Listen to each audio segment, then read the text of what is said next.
Hey everyone, welcome to the channel and welcome to our property. My name's Ben. My wife and I own about 25 acres of land here in eastern Pennsylvania. It's about 16 acres of hay fields. It's just a grass hay, an orchard and Timothy grass mix, and about 9 acres of woods. During the summertime, we concentrate a lot of the time on the hay fields and just property maintenance in general, kind of cleaning things up, rejuvenating the fields. And then in the wintertime, we do a lot of firewood, clearing of fence rows, stone rows, the edges of the fields, a little bit of tree trimming, stuff like that. When I bought the property about 8 years ago, it was being hayed, but nobody was really taking care of it. It was just a friend of the previous owner who was doing that. So he didn't have much interest in spending too much time up here keeping things cleaned up. So I've worked a lot in the past 8 years on doing just that. When I bought the property, there's no house on the property, didn't have any buildings, anything like that. Since I bought it, I built 2 buildings, one shed for equipment storage, and then one smaller workshop that I can keep all my tools in and do a little work if need be. There's always something going on here on the property between firewood and hay and you know, cleaning things up. But one of the more exciting things we've got coming up is a house. It's kind of been something it's been in the making for the last couple years or so. It's taken a little bit of work. It's going to have a fairly long driveway, about 1,100 feet long. We don't have any electric or septic or a well or anything up here, so we're going to have to put all those things in. But hopefully this summer, late spring, early summer, we're going to get a jump on that stuff and get the house built. It's actually going to go in this field I'm standing in right now. You can probably see one of the corner stakes over here just to my right. Just a very simple Pennsylvania style farmhouse, about 40 by 30, 2 stories, A-frame roof, full front porch, full basement. Nothing too crazy or extravagant, but we're excited to have you guys come along on that journey with us. If you have any questions along the way, please feel free to ask, leave a comment, send me a message. A lot of the stuff I just talked about, you know, tractors and equipment and haying and firewood and building the house, we'll cover that stuff as we start to make videos about it. But in the meantime, if you do have any questions, please feel free to post them, and as we go into those videos, I'll try to explain it as best I can. As for today, got a little bit of firewood that we're doing. I'm trying to, you know, get a few cords stacked up for us. Our house is going to have an indoor fireplace. It's not a main source of heat or anything like that, just kind of a secondary. But I do want to have 2 to 3 cords, maybe a little bit more stacked up for that. I've got probably 3 cords or so now already. Once I finish what I'm doing today and finish stacking up what we're going to need for the house for the next couple of years, I'll start on some of the firewood that I'll be selling. I just started selling firewood in the past couple of years or so, but it's a few extra bucks here and there for things that I need for the property. So if you come along with me, we'll set up the splitter and get going.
We just got done splitting and stacking that wood, and not a moment too soon it just started raining.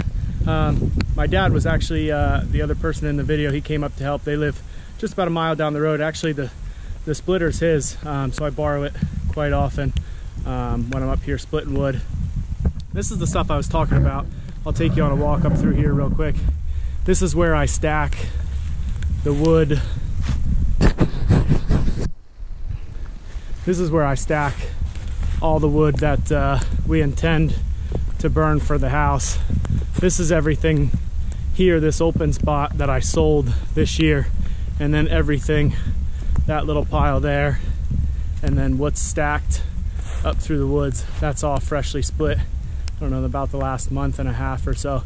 So that's the stuff that we'll let dry for about the next 9 months to a year, and we'll plan to burn in our fireplace in the new house next year.